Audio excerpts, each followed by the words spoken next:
பர்த்டேனாவே எல்லாருக்கும் ஞாபகம் வர்றது ஃபஸ்ட்டு எது ஞாபகம் வரும்? புது ட்ரெஸ்ஸு தான். அந்த புது ட்ரெஸ் எடுக்க தான் நானும் பாப்பாவும் போயிட்டுருக்கோம். பாப்பாவுக்கு ஏன்னா பர்த்டே வரப்போகுதுங்க. சரி இன்னும் வந்து ட்ரெஸ் எடுக்கலையே அப்படின்ட்டு நானும் பாப்பாவும் இன்னைக்கு சாப்பாடெலாம் செஞ்சு சாப்பிட்டு லன்ச் முடிச்சுட்டு தான் கிளம்பணும். கிளம்பி ஃபஸ்ட்டு ஷாப்புக்கு வந்தாச்சு. இந்த ஷாப்பில் போயிட்டு பார்த்தா அவங்க நினச்ச மாதிரியான ட்ரெஸ்ஸு கிடைக்கல.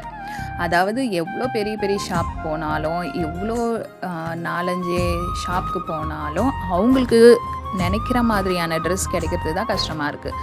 அங்கே போயிட்டு பார்த்துட்டு அதையும் பிடிக்கலன்னுட்டு லாஸ்ட்டு ட்ரெஸ் எடுக்க கடைக்கு வந்துட்டோமே எதனா வாங்கணுன்றதுக்காக இந்த இயரிங்ஸ்லாம் பார்த்துட்டு இருந்தாங்க. சரி அவங்களுக்கு பிடிச்ச மாதிரியான ஒரு இயரிங்ஸ் ஸ்கூலுக்கு போட்டுட்டு போக எடுத்துக்கிட்டாங்க.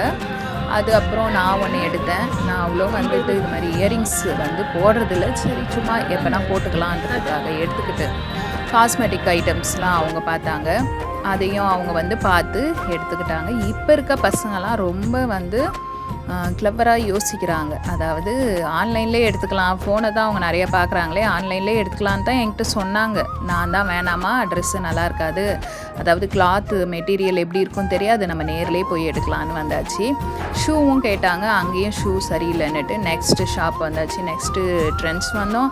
ட்ரெண்ட்ஸ் ஃபுல்லாக மேலே கீழே எல்லாம் அலைஞ்சி அங்கேயும் 1 hour ஸ்பெண்ட் பண்ணிவிட்டு அங்கேயும் பிடிக்கலன்றதுக்காக நெக்ஸ்ட்டு ஜுடியோ வந்தாச்சு. ஜுடியோ வந்தும் எதுவும் பிடிக்கலன்றதுக்காக செப்பல் ஒன்று எடுத்தாங்க அங்கே ஜுடியோவில். சரி வந்ததுக்கு அதையாவது எடுத்தியன்னுட்டு அதுக்கப்புறம் நெக்ஸ்ட்டு ஷாப் எங்கே போனோம்? Style union. அங்கே போயிட்டு அங்கேயும் அவங்களுக்கு எதுவும் சாட்டிஸ்ஃபேக்ஷன் ஆகலை. இருந்தாலும் இதுதாம்மா லாஸ்ட்டு ஷாப்பு, இதுக்கு மேலே என்னால் முடியாதுன்றதால ஏதோ அவங்களுக்கு செலக்ட் பண்ணி 2 எடுத்துக்கிட்டாங்க.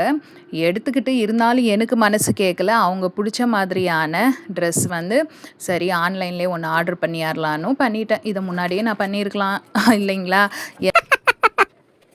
ஆஃப்லைன் ஒரு ஷாப்பிங், ஆன்லைன் ஒரு ஷாப்பிங்னு 2 ஷாப்பிங் ஆகிடுச்சு. ஆன்லைனில் பார்த்து தலைவலியும் வந்துடுச்சு.